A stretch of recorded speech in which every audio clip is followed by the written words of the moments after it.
Welcome to एडुसिट channel. तो आज हम आप लोगों के लिए ये जो एक मीट रखा है जूनियर के साथ, ये लोग फर्स्ट ईयर का जूनियर है जादवपुर यूनिवर्सिटी का, जिसका रैंक 12 ऑन के में आता है। तो उस लोगों से कुछ बात करके कुछ क्वेश्चन के अरेंज किया है एंड उसके बाद आप सभी के सामने ये वीडियो हम लोग लाया है। तो उन लोग को कुछ क्वेश्चन करेंगे एंड उसके बाद वो सभी के आंसर देगा, जो आप लोगों के लिए बहुत हेल्पफुल होगा, क्योंकि आपके पास सिर्फ 20 डेज और बाकी है। क्योंकि आप सभी का जो टारगेट होता है कि आप लोग जादवपुर यूनिवर्सिटी से पढ़ाई करें, इंजीनियरिंग डिग्री कंप्लीट करें। अगर आपको जेईई मेन और जेईई एडवांस का थ्रू आईआईटी नहीं मिलता है, जो आपका मतलब बड़े आईआईटी है, उसको अगर नहीं मिलता है तो आप लोग जादवपुर यूनिवर्सिटी को प्रेफरेंस में रखते हो। तो आप सभी के लिए आज का ये सेशन बहुत हेल्पफुल होगा, ये मैं उम्मीद करता हूँ। तो चलो फिर आज का जो सेशन है वो स्टार्ट किया जाए। This is Abdul Hannan Sami from power engineering branch. नमस्कार दोस्तों, मेरा नाम विशाल कुमार साहू है, मेरा डिपार्टमेंट इंफॉर्मेशन टेक्नोलॉजी है। Hello everyone, my name is Suresh Shanti Parwakar, currently studying in Jadavpur University in Information Technology. So today we have got a glorious chance to discuss about what we have done in our previous 2 years और हम अपने experience, paper strategy और JEE main कैसे दिया, वेबजी कैसे दिया और भी डिफरेंट डाउट्स जो आपने कमेंट सेक्शन में पूछा वो चीज़ डिस्कस करेंगे। आज हम लोग डिस्कस करने वाले हैं कि वेबजी और जेईई मेंस में बेसिक डिफरेंस क्या है। तो विशाल बताओ कि बेसिक डिफरेंस है क्या है जेईई मेंस और वेबजी में। पहला डिफरेंस तो दोनों का मोड में अंतर है। ऑनलाइन जेईई मेंस ऑनलाइन होता है और डब्ल्यूबीजी ऑफलाइन होता है, और आपका पैटर्न का भी अंतर होता है। डब्ल्यूबीजी में आपका मैथ का 2 घंटे का पेपर होता है, फिर आपका फिजिक्स केमिस्ट्री का 2 घंटे का पेपर होता है, और जबकि जेईई मेंस में आपका 3 घंटा का फिजिक्स केमिस्ट्री मैथ का पेपर होता है। और एक बहुत बड़ा डिफरेंस है कि जेईई मेंस और जेईई वेबजी में क्वेश्चन अटैक करने का तरीका काफ़ी डिफरेंट रहता है। जहाँ पे हम बात करें एक क्वेश्चन का अगर वेटेज लें जेईई मेंस में और वेबजी में, ये काफ़ी डिफरेंट है। तो इसलिए हमें क्वेश्चंस सटीक तरीके से अटैम्प्ट करना चाहिए, उसके लिए भी हम आगे डिस्कस करेंगे। और जो डिफरेंस है जेईई मेंस और वेबजी में, आपको जेईई मेंस में नंबर ऑफ शीट, जो रफ शीट होता है वो अनलिमिटेड मिलेंगे, मतलब 12-13, जिसमें आप ऑब्वियसली सॉल्व कर लेंगे। लेकिन वेबजी में आपको कोई एक्स्ट्रा सीट नहीं मिलेगा, आपको जितना स्पेस मिला है उसी के अंदर मैनेज करना पड़ेगा। अब हम लोग डिस्कस करने वाले हैं कि वेबजी में फार्मूला का क्या रोल्स होता है। तो अब्दुल तुम बताओ कि फार्मूला का क्या रोल्स होता है। बहुत ही बड़ा पार्ट फार्मूला पे डिपेंड करता है, जैसे कि पुट एंड सॉल्व। आप क्वेश्चंस देखिए, आपको एग्जैक्ट फार्मूला पता है, वैल्यू पुट कीजिए और आंसर मार्क कीजिए। Exactly. और आप अगर फार्मूला सारा याद है आपको एकदम जबान पे, तो आप उसे बहुत कम टाइम आप मैनेज कर सकते हैं, बहुत कम टाइम पे सॉल्व कर सकते हैं, जिससे आपको थोड़ी सी डिफिकल्ट पेपर में जो क्वेश्चंस रहते हैं उसको अटेम्प्ट करने का टाइम मिलेगा। फार्मूला बेस्ड पर क्वेश्चन मिलते हैं वहाँ। तो अब्दुल ने बताया कि कैसे फार्मूला का इम्पोर्टेंट है। तो आप लोग एक चीज़ और कर सकते हैं कि आप फार्मूला कॉपी एक बना सकते हैं, जिसमें कि आप जब 15 दिन, अभी जो लास्ट 15 दिन बचा है, उसको रिवीजन जितना से जितना, आपको इतना जाना कि फार्मूला बेस पर बहुत ज़्यादा क्वेश्चन मिलने वाले हैं। तो आप एक कॉपी, पर्सनल कॉपी बना लें, ठीक है, और उसको लास्ट 15 दिन में रिवाइज करते रहें। और विशाल तुम बता तुम्हारा क्या था इसमें। और आप उन सवालों को जरूर लिख लें जो आपको खासा अच्छे लगते हैं। जैसे कोई सवाल आपको अच्छा लगा कि हाँ ये क्वेश्चन आ सकता है, तो उनका एक अलग नोट्स बना लें, और शॉर्ट नोट जरूर बनाएं अपना, जिसको आप लास्ट मोमेंट पे रिवाइज कर सकें। क्योंकि लास्ट में टाइम कम रहता है, तो आपको रिवाइज करने का मौका नहीं मिलेगा, आपको क्वेश्चन भी नहीं बना पाएंगे। तो आप उन क्वेश्चन को बनाइएगा जो आप पहले बना चुके हैं, जो उन कॉपी में लिखे। और फिर अब हम लोग अब नेक्स्ट क्वेश्चन के लिए बताओ अब्दुल कि हम लोग को वेबजी और जेईई मेंस में डिफिकल्टी लेवल क्या होता है। जैसे कि मेरे एक्सपीरियंस से मैंने पिछला 2020 का भी क्वेश्चन अटैम्प्ट किया था और 2021 का भी किया, और जेईई मेंस 21 का भी अटैम्प्ट किया था। तो जेईई मेंस का जो क्वेश्चंस रहता है वो सिमिलर रहते हैं। मैथ्स के स्पेसिफिक में मैं बोल रहा हूँ कि सेक्शन ए के जितने क्वेश्चंस रहते हैं वो जेईई मेंस लेवल के होते हैं, लेकिन सेक्शन बी और सेक्शन सी में कुछ क्वेश्चंस रहते हैं जो कि जेईई मेंस से थोड़ा सा ऊपर है, जेईई एडवांस से थोड़ा नीचे, या फिर इक्विवेलेंट कह सकते हैं। तो वो क्वेश्चन जो है, दोज आर ट्रैप्स। तो हमें उन ट्रैप से बच के जो ईजी क्वेश्चन है उन्हें अटैक करना, क्योंकि एग्जाम में आपको कोई देखने नहीं आएंगे कि आप कौन सा क्वेश्चन अटैम्प्ट कर रहे हैं। आपने हार्ड क्वेश्चन अटैम्प्ट किया तो उससे कोई बहादुरी वाला बात नहीं है। आप इजी क्वेश्चन कीजिए, ज़्यादा अटैम्प्ट कीजिए, ज़्यादा मार्क्स कीजिए। ये एग्ज़ाम ही है टाइम का, पूरा समय का खेल है इसमें, और समय से अच्छे से खेलना। आपका क्या एक्सपीरियंस था विशाल? WBJEE में आपको ऑप्शन नहीं मिलता है कि आप पहले कौन सा अटेम्प्ट करें। पहले आपको मैथ मिलता है, फिर आपका केमिस्ट्री फिजिक्स का पेपर मिलता है। लेकिन JEE मेंस में आपके पास ऑप्शन रहता है आप पहले कौन सा अटेम्प्ट करें। जैसे मैंने केमिस्ट्री पहले अटेम्प्ट किया था, फिर मैथ, फिर फिजिक्स। लेकिन WBJEE में मैंने मैथ किया, फिर केमिस्ट्री, फिर फिजिक्स। तो आपको इसमें चॉइस नहीं मिलता है। तो मुझे WBJEE थोड़ा हार्ड लगा क्योंकि मुझे मैथ पहले करना पड़ा, लेकिन मेरा प्रेफरेंस था क्योंकि केमिस्ट्री करना, इसलिए मुझे WBJEE थोड़ा हार्ड लगा। हाँ, वैसे भी दो टाइम्स होते हैं, जैसे कि मैथ का पहले 2 आवर्स होंगे, उसके बाद फिर 2 आवर्स फिजिक्स केमिस्ट्री के होंगे। तो इससे कोई चाप लेना नहीं है, आप लोग को आराम से दे सकते हैं, ठीक है। और इसमें मैं एक चीज़ ऐड करना चाहूँगा कि जैसे मैंने मैथ का पेपर सॉल्व किया था तो सेक्शन बी और सेक्शन सी पहले किया था, क्योंकि उसका वेटेज ज़्यादा है और उस वेटेज को हम मैनेज करने के लिए नंबर ऑफ क्वेश्चंस अगर कम भी हो जाए, मल्टीपल चॉइस है लेकिन वो दिख जाएंगे आपको कि मल्टीपल चॉइस क्वेश्चंस हैं, तो आपको ऑप्शंस आसानी से दिख जाएंगे। और एक सेक्शन में जो लास्ट वाले सेक्शन है उसमें नेगेटिव मार्क्स नहीं रहता, तो आप बेखौफ क्वेश्चन अटैम्प्ट कर सकते हैं। और फिर आप धीरे से आइए सेक्शन ए में मैथ्स के केस में और उसे अटैम्प्ट कीजिए जितने स्पीड में आप मेंटेन कर सकें। और इसमें जो JEE मेंस का एग्ज़ाम होता है उसमें स्पीड एक्यूरेसी दोनों मैटर करता है, लेकिन West Bengal joint entrance examination में स्पीड का रोल जो है वो ग्रेटर देन एक्यूरेसी है।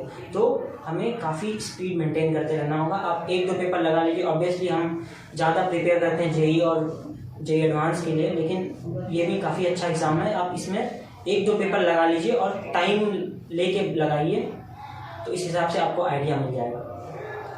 और ये लास्ट 15 दिन में ना आप प्रीवियस ईयर क्वेश्चन जितना आप वेबजी का जितना 15 ईयर्स का जो आपका क्वेश्चन बैंक आता है वो टोटल करके जाना आपको बहुत बेनिफिशियल होगा। जितना से जितना प्रीवियस ईयर को ही प्रैक्टिस, अगर दूसरा पेपर आप नहीं कर पा रहे तो ओनली फॉर आप प्रीवियस ईयर क्वेश्चन पेपर ही प्रैक्टिस करेंगे ना, बहुत आपको हेल्प मिल जाएगा। और आप लोग कोशिश करें कि ये प्रीवियस ईयर को मॉक की तरह दें। Exactly. प्ले स्टोर में बहुत सारे आपको ऐप मिल जाएंगे जो आप जिसमें आप मॉक की तरह देख सकते हैं। उसमें आपको आइडिया मिल जाएगा कि आपका कितना नंबर आ रहा है, आपका कहाँ गलती हो रहा है, तो उसमें आप चेक कर सकते हैं। बहुत सारे रिपीटेड क्वेश्चन भी आते हैं यूएफजी में। आप देखेंगे कि प्रीवियस ईयर वाले क्वेश्चन सेम क्वेश्चन आ जाएंगे आपका। मैं भी यही ऐड करने वाला था कि मेरा अपना एक्सपीरियंस है कि मैं जब 2 साल का क्वेश्चन पेपर अटेम्प्ट किया 2020 और 2021 में, एग्जैक्टली 4 क्वेश्चन मैच किए थे और मैंने ऑप्शन भी मैच किया था। तो इसलिए प्रीवियस ईयर क्वेश्चंस का काफ़ी ज़्यादा रोल है इसमें। अब जो हमारे पास दूसरा सवाल आया है कि मैथ्स का पेपर, फिजिक्स का पेपर और केमिस्ट्री का पेपर, तीनों को हम किस तरीके से अटैक करें। जैसे हमने मैथ्स के बारे में डिस्कस कर लिया, फिजिक्स और केमिस्ट्री के बारे में विशाल बताएंगे। मैथ्स को आप अटेम्प्ट कर सकते हैं फिर प्रैक्टिस की वजह से, क्योंकि मैथ्स में आपको बहुत ज़्यादा प्रैक्टिस करना होगा। क्योंकि मैथ्स में आपको ऐसा सवाल नहीं मिलेंगे, बहुत कम ही मिलेंगे कि आपको देखते ही हो जाए, उसमें आपको लॉजिक लगाना ही पड़ेगा। तो आपको मैथ्स में काफ़ी प्रैक्टिस करना पड़ेगा। फिजिक्स केमिस्ट्री में फॉर्मूला से हो जाता है, लेकिन आपको उसमें थोड़ा अच्छे सवाल भी रहते हैं लेकिन कम रहते हैं, लेकिन आपको अच्छे सवाल का भी प्रैक्टिस करना चाहिए जब आपको अच्छा रहना चाहिए। हाँ, मैथ में क्या है आपका एक्यूरेसी और स्पीड बहुत मायने रखता है, ठीक है। क्वेश्चन आपको 75 क्वेश्चन रहेंगे, तो आपका स्पीड अगर और एक्यूरेसी आपका सही है तो मैथ में बहुत इजीली कर सकते हैं। कोई ज़्यादा मतलब JEE मेंस का लेवल का ही आता है। तो और मैं एक बात शेयर करना चाहूँगा कि एवरेज जो बच्चे अच्छे करते हैं वो मैक्सिमम 130 नंबर का क्वेश्चन अटैम्प्ट करते हैं, और बाकी जो 70 नंबर है, मेरे केस में मैंने भी 130 का किया था, लेकिन बाकी जो 70 नंबर का क्वेश्चन है तो मैंने उसमें क्या किया था कि सिंस एक क्वेश्चन का नेगेटिव है 1/4 और कुछ सेक्शन में तो नेगेटिव भी नहीं है, तो मैंने ब्लाइंड गेस कर लिया था, मतलब स्मार्टली कि ये ऑप्शन हो सकता है। इससे क्या हुआ था कि प्रोबेबिलिटी बढ़ जाता है मार्क्स इंक्रीज करने का। तो मेरे केस में पर्सनली मुझे इसमें थोड़ा सा फ़ायदा मिला था, तो ये भी आप कर सकते हैं। और जो मल्टीपल चॉइस रहते हैं उसमें आपको खाली नहीं छोड़ना है, क्योंकि वो नेगेटिव मार्किंग होता नहीं है। Exactly. तो आप उसमें अंदाजा लगा कर सकते हैं, तो आप उसमें थोड़ा छोड़िएगा मत, समझ रहे हैं ना। लास्ट के जो 2 मार्क्स के क्वेश्चन होते हैं ना, उसको बिल्कुल नहीं छोड़ा, क्योंकि आपका नेगेटिव मार्क है ना। अगर गलत भी टिक अगर आप कर रहे हैं ना तो आपका कोई नंबर नहीं जा रहा, इसलिए उसको बिल्कुल नहीं छोड़ना। लास्ट में देखना है कि मैंने तो छोड़ा नहीं। लास्ट में कहीं लड़के लोग भूल जाते हैं कि हाँ यार ये तो नेगेटिव मार्क था बट हमने किया नहीं, इसलिए आप शुरू में ही कर लें उसको। और एक बहुत बड़ा स्टेप ये है कि आप OMR को अच्छी तरीके से फील कीजिए। बेसिकली क्या होता है कि आप कोई बच्चा टाइप ए टाइप स्टूडेंट ये होता है कि वो सारा क्वेश्चन बहुत अच्छे से अटेम्प्ट करता है, लेकिन इतना ज़्यादा हेक्टिक हो जाता है OMR शीट फिल करने के लिए। तो OMR को हर सेक्शन वाइज फिल कीजिए या फिर हर 25 मिनट्स पे फिल कीजिए, जिससे आपको टेंशन नहीं रहेगा कि भाई इतना सारा OMR शीट ये करना है, क्योंकि ये पेन और पेपर का है। हम काफ़ी ऑनलाइन अटेम्प्ट करते हैं क्वेश्चन पेपर मोबाइल पे, NTA ये वो, तो इसलिए OMR से शायद से आप कम ही फेस कीजिएगा ये वाला जो बैच है।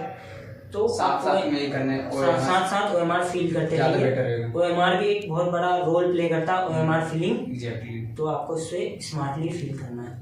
अब हम लोग अपने एग्जाम डे का एक्सपीरियंस शेयर करेंगे अब्दुल। तो देखो यार, मैं आया था बिहार से, तो मेरा एग्ज़ाम करीबन 10 बजे था। तो मैं सोचा कि बिहार का ट्रेन 8 बजे पहुंच जाती है, आधा घंटा के अंदर सेंटर रीच कर लूँगा, और मैंने ऐसा ही किया। लेकिन क्या हुआ था कि मैं एग्ज़ाम का टिप ऑफ टाइम में पहुंचा था, तो इस कारण मैं सही से रेस्ट नहीं ले पाया, दिमाग कूल नहीं हो पाया। और एक मेरा गलती था कि जब लंच का समय था मैं काफ़ी दूर खाने चला गया था, तो इस कारण फिर वापस लौटते समय मैं खा भी अच्छे से नहीं पाया था। वापस लौटते समय थोड़ा सा पसीना वसीना आ गया था और मतलब काफ़ी दिक्कत हो गया था। इसलिए आप खाना खुद से पैक करके ले जाइए, लूज़ क्लॉथ पहनिए, वहाँ पे क्लॉथ का कोई बाउंडेशन नहीं है। उस समय आप टी-शर्ट और ट्राउज़र पहन के आ सकते हैं, और बाकी खाना खुद से लाइए। पानी आपको अंदर में ही मिलेंगे, पेपर मिलेंगे, काफ़ी अच्छा एनवायरनमेंट रहता है, आपको कोई परेशानी नहीं आएगी। पेन भी मिल जाएंगे वहाँ पे। और आप लोग एग्जाम देने से पहले कुछ इतना पढ़े नहीं, कुछ नया टॉपिक ना पढ़ें, और फॉर्मूला को जरूर रिवाइज कर ले सारा, और ज़्यादा कुछ भारी ना खाएं, हल्का ही खाना खाएं, जिससे आपका माइंड फ्रेश रहे। बहुत सारे लड़के क्या करते देखे कि अब सेकंड सीटिंग में आए बाहर में तो डिस्कशन करता है। आपको डिस्कशन नहीं करना है, वैसे क्या होता है आप थोड़ा सा फ्रस्ट्रेट हो सकते हैं, इसलिए बिल्कुल नहीं करना। और सेकंड क्या करना है, अब बाहर जब भी आए तो जूस वगैरह पी लेना, क्योंकि आप 2 घंटा से ऑलरेडी एग्जाम दे रहे होते हैं, तो थोड़ा सा आपका एनर्जी लूज हो चुका होता है। ठीक है, तो यही था। एंड उस दिन हम लोग को फिर आए तो उसके बाद रात तक वेट किए, उसके बाद रात में हम लोग आंसर की मिला, उसके बाद थोड़ा सा अच्छा ही गया था, तो फिर कोई दिक्कत नहीं हुआ। और आपको अगर रैंक मार्क्स जानना है तो आपको डिस्क्रिप्शन में लिंक मिल जाएगा, आप वहाँ जाकर देख सकते हैं। और भैया हमारे यूडूसी तारिक भैया काफ़ी इन्फॉर्मेशन शेयर करते रहते हैं। सबसे पहले इन्फॉर्मेशन शेयर करते हैं जब हमने वेबजी दिया था, तब से ये देखते आ रहे हैं। तो एटलीस्ट आप सब्सक्राइब कर दीजिए, ऐसी वीडियो हम आते रहेगा। और अगर आपका कोई कमेंट में डाउट है वो पूछिए, और हम उसे फिर से रिप्लाई करके एक सेशन फुर्सत निकाल के करेंगे। जो बाहर से आने वाले जैसे झारखंड, बिहार, उत्तर प्रदेश से, तो क्या करना है आप लोग को, एक दिन पहले आ जाना है, तो आपको सेंटर खोजने में दिक्कत नहीं होगी। बता विशाल। और बाकी मैं आपको ऑल द बेस्ट कहता हूँ, हम सबके तरफ से ऑल द बेस्ट है। All the best. आपने जो 2 साल पढ़ा है, आपको हो सकता है एग्जाम से 15 मिनट पहले आप कंफ्यूज हो जाए कि मुझे याद है नहीं है, लेकिन आपने अगर सही से पढ़ा है तो आपको एग्जाम का अटेम्प्ट करते समय जरूर याद आएगा। Best of luck. हाँ, और आइए फिर हम लोग जादवपुर यूनिवर्सिटी में मिलते हैं। बेस्ट ऑफ लक, अच्छे से दीजिएगा। बेस्ट ऑफ लक, मचा देना है पूरा।